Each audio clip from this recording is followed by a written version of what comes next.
열왕기 상권의 말씀입니다.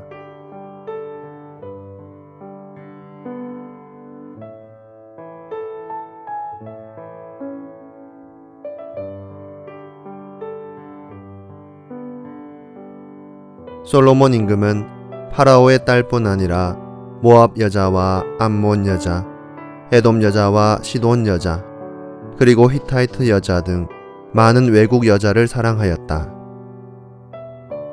이들은 주님께서 일찍이 이스라엘 자손들에게 이렇게 경고하신 민족의 여자들이었다.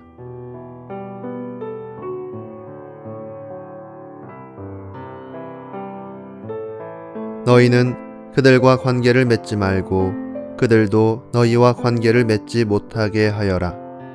그들이 반드시 너희 마음을 그들의 신들에게 돌려놓을 것이기 때문이다. 그런데도 솔로몬은 그들과 사랑에 몰두하였다. 솔로몬에게는 왕족 출신 아내가 700명, 후궁이 300명이나 있었다. 그 아내들은 그의 마음을 돌려놓았다. 솔로몬이 늙자 그 아내들이 그의 마음을 다른 신들에게 돌려놓았다.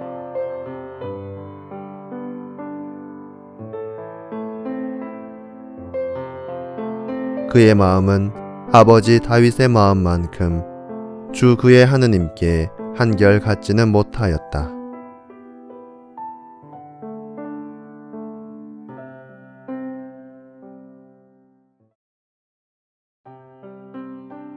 열왕기는 다윗의 말년과 죽음을 시작으로 그의 아들 솔로몬의 즉위와 통치, 남북 왕국 시대, 북이스라엘의 멸망과 남유다의 멸망에 이어 남유다 임금 여호야킨이 바빌론의 감옥에서 석방된 때까지 약 400여 년간의 역사를 전하고 있습니다.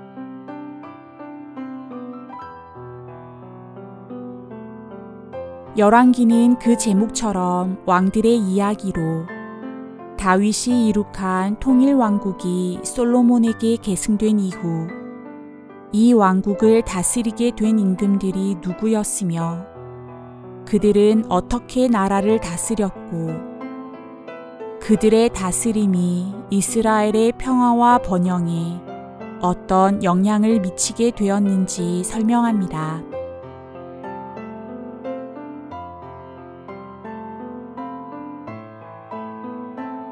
여기서 중요한 관건이 되는 것은 임금들과 하느님과의 관계, 즉 임금들이 하느님과 그분의 말씀에 얼마나 충실했는가에 있습니다.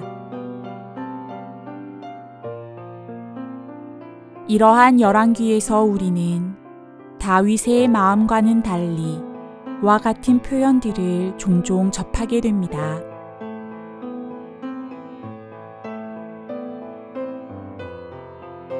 모든 다른 왕들을 평가하는 기준이 바로 다윗이었는데 대부분의 왕들이 여러 가지 면에서 다윗에 미치지 못했기 때문입니다.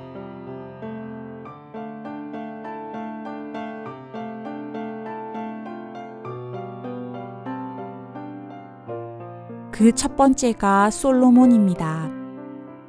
솔로몬은 이스라엘 역사상 가장 지혜로운 임금으로 일컬어집니다. 젊은 시절 솔로몬은 하느님께 장수도 부귀영화도 아닌 백성을 올바로 다스릴 수 있는 지혜와 듣는 마음을 청했으며 백성을 위해 마음을 다해 기도했던 임금이었습니다.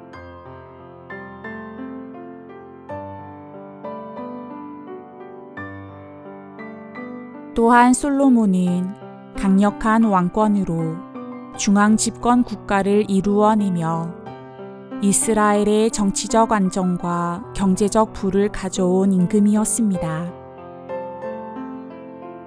그리고 다윗의 뜻을 이어받아 성전을 건축하고 수천 편의 잠언과 노래를 지었으며 탁월한 외교력으로 영토를 확장해 나갔습니다.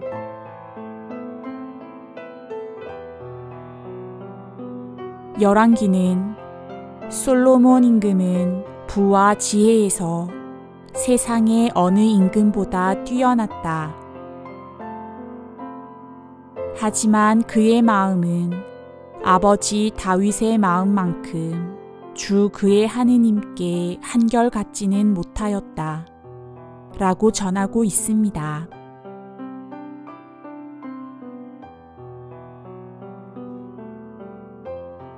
솔로몬이 하느님께 한결같지 못했던 첫째 이유는 그가 이방 여인들을 아내로 맞아들였기 때문입니다.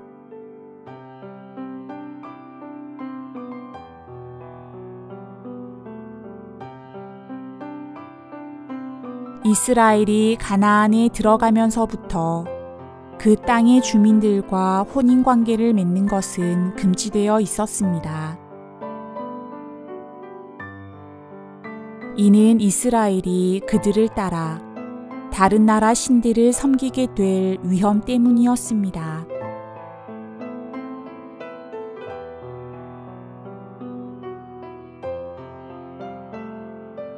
수백 명에 달하는 이방 여인들과의 솔로몬의 정략 결혼은 예상대로 왕국 내에 이교 제사들이 들어오는 계기가 됩니다.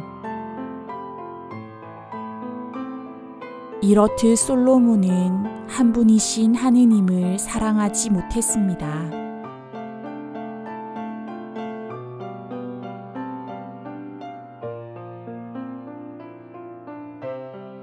급기야 예언자 아히야는 예로보암의 반란을 예고하며 12지파 가운데 10지파가 솔로몬에게서 돌아서리라고 선언합니다.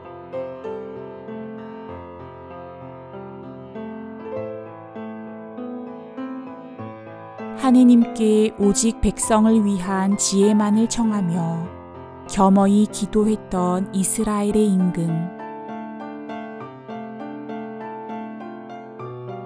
온 힘을 다해 성전을 지어 하느님께 봉헌하고 수천 편의 노래를 지어 백성과 함께 그분을 찬미했던 솔로몬.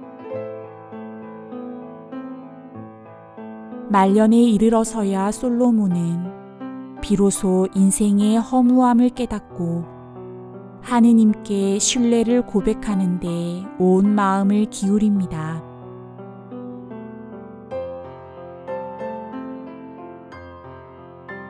솔로몬이 말년에 쓴 작품이라 전해지는 코엘렛은 권력과 향락으로 가득했던 감각적인 삶이 결국엔 허무에 불과함을 깨달은 진심 어린 그리고 지혜를 담은 솔로몬의 참회록이라 할 수 있습니다.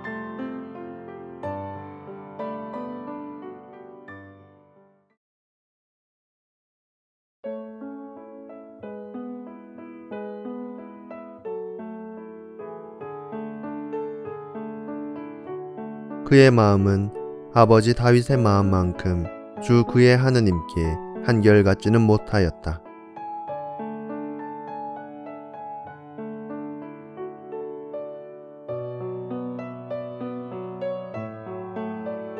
솔로몬의 마음은 이방의 많은 여인들과 결혼했기 때문에 약해진 것이 아니라 하느님이 아닌 다른 신들을 선택했기 때문입니다.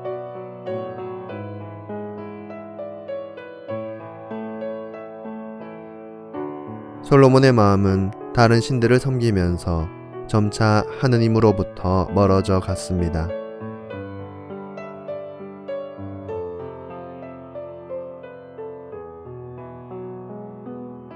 하지만 솔로몬 자신은 하느님으로부터 멀어져 가는 자신의 마음을 제대로 알아채지 못했습니다.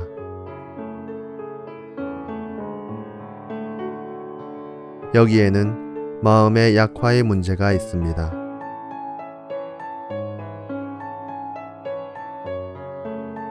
마음의 약화는 조금씩 점차적으로 천천히 진행됩니다.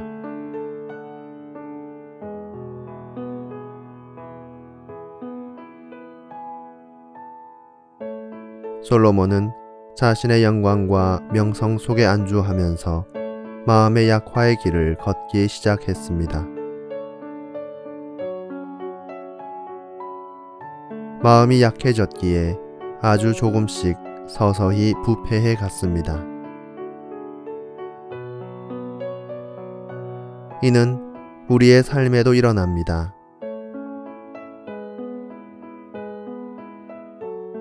우리의 삶의 자리에서 대죄는 아닐지라도 우리 자신을 점차 죄에 빠져들도록 하는 것들이 있습니다.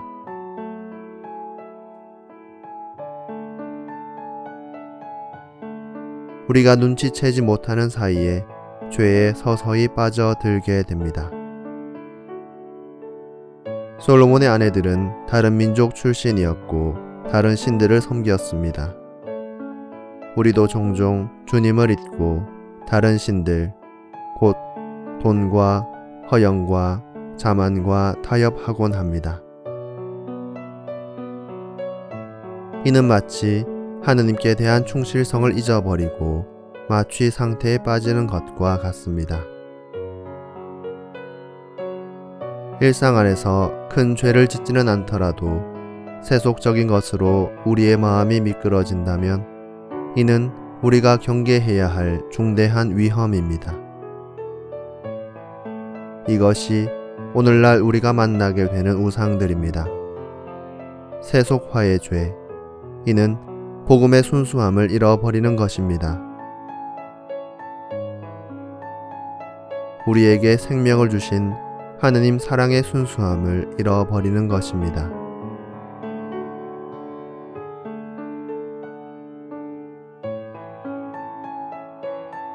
마음의 약화라는 드라마는 삶 안에서 우리 모두에게 일어날 수 있습니다.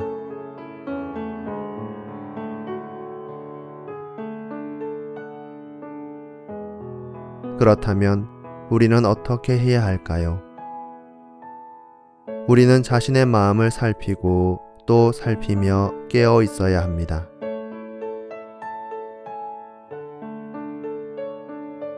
주님과의 관계 안에서 내 마음은 어떠합니까? 매일 여러분의 마음을 지켜보십시오. 우리 마음이 약해지고 미끄러지기 시작할 때 거기서 멈출 수 있는 은총을 주님께 청해야 합니다.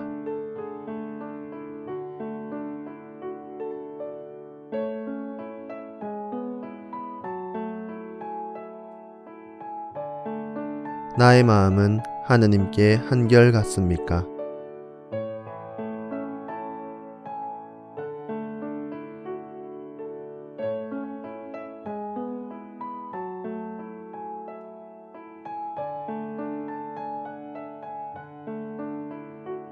나는 무엇에 나의 마음이 약해집니까?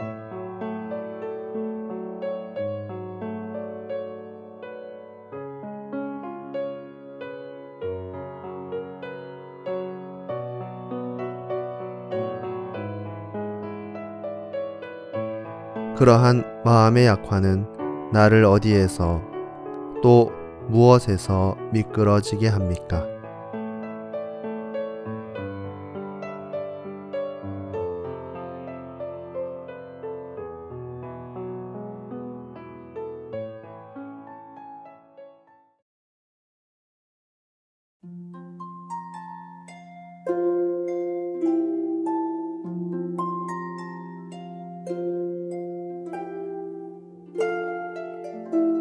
지혜의 원천이신 하느님, 당신에게서 멀어지게 하는 온갖 세속적인 것들로부터 저를 보호해 주시어 제가 당신에게서 벗어나는 일이 없게 하소서.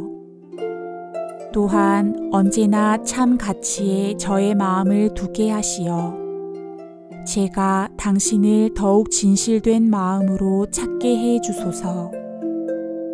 사소한 욕심으로 인해 그릇된 길을 가지 않도록 당신의 지혜로서 저의 마음을 채워주시고 악한 욕망에 지배되지 않는 자유로운 마음을 제게 허락하소서. 주님, 제가 그렇게 신앙 안에서 마음이 약해지는 일 없이 당신을 향한 한결같은 마음으로 살아가게 하소서. 아멘.